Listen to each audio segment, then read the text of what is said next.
The shooting all happened in this Dixie Queen parking lot in the past hour, according to a witness. Pretty active. I want to show you all the scene. Again, lots of police officers and sheriff's deputies in the street right now, trying to keep everyone safe. A much different scene from earlier where we saw protesters all on this bridge. We just got this new picture of Artavius Brown. That shooting happened on Sunday in this parking lot. You were one of the organizers for the protesters today, correct, Frank? Tell me, how long were you actually on that bridge?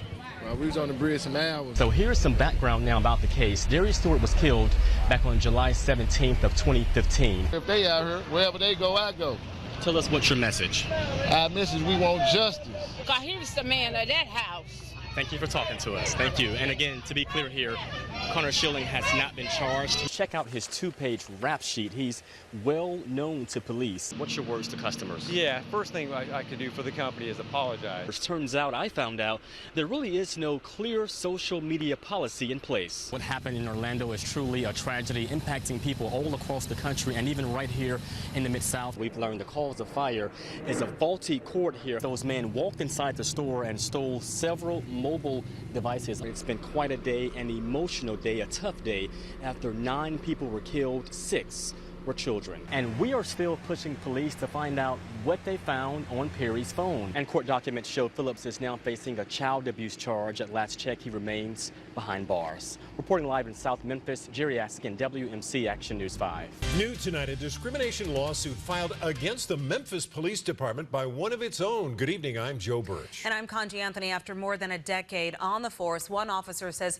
he's sick of being harassed for how he looks, how he worships, and most of all, who he loves. And our Jerry Askin was the first to break this unfolding story. Here's the story only on 5. I am proud to be a Memphis police officer. I do, however, want to be treated fairly on the job. Memphis police officer David Clemens says he's facing discrimination and harassment because he's gay. I believe all city employees should be treated fairly based on the quality of work and not on their sexual orientation.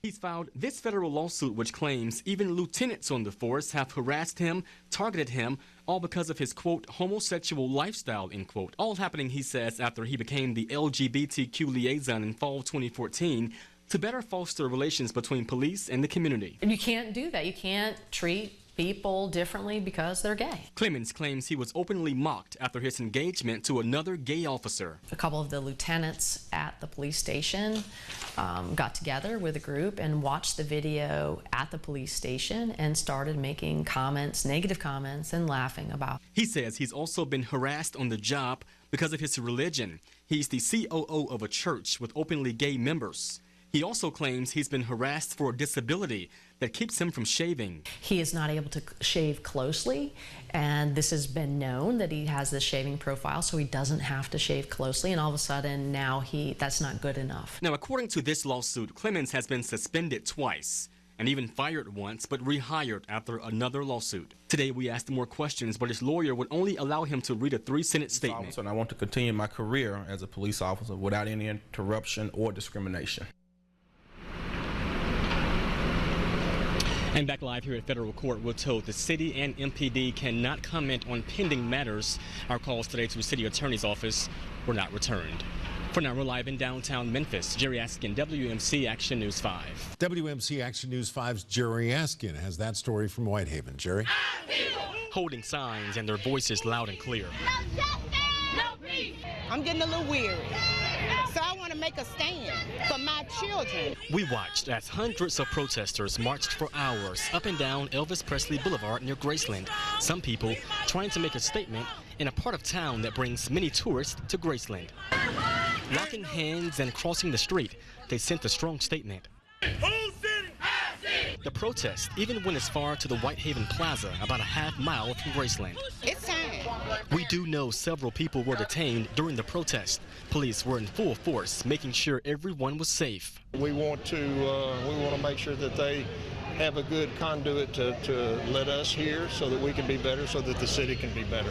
Among the crowd of protesters, the family of Darius Stewart. I'm here today to, demand justice for my nephew. Stewart, who was 19, was shot dead by a Memphis police officer last year following a traffic stop. Stewart was seen on video fighting with the officer.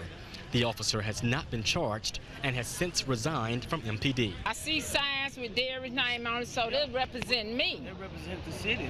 They represent the city and the Stewart's family. So many people now praying for justice. We begin with WMC Action News 5's Jerry Askin, who was at this very emotional vigil tonight. Jerry? And even late this hour, friends and neighbors are at this home showing support for this family after such a traumatic day. And a vigil wrapped up here in the past hour. It's been quite a day, an emotional day, a tough day.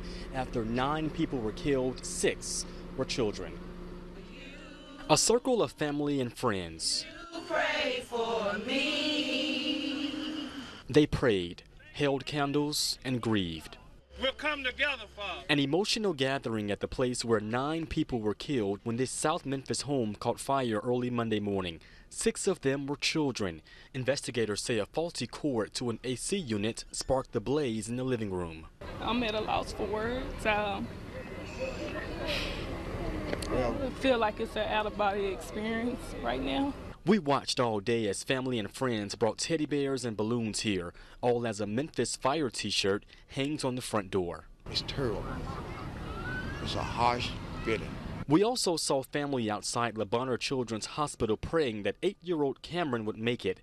The family told me for hours the young football star was on life support and fighting for his life. Ernest Jett is the child's grandfather. We all in prayer. Like I said, God is in his hand. Meantime, Chandra Hampton lives next door and saw how the burglar bars and security door made it harder to save this family. She told me she already has made some changes at her home in case of an emergency.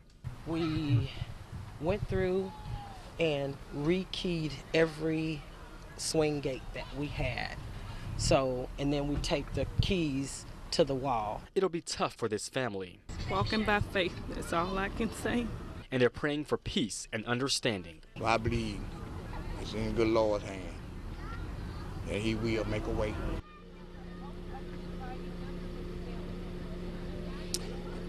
Now, at last check, this family told me 8-year-old Cameron Jett is still fighting for his life in the hospital on life support. Just such a sad, sad story. Of course, we'll keep you all posted on his condition. For now, we're live in South Memphis. Jerry Askin, WMC Action News 5.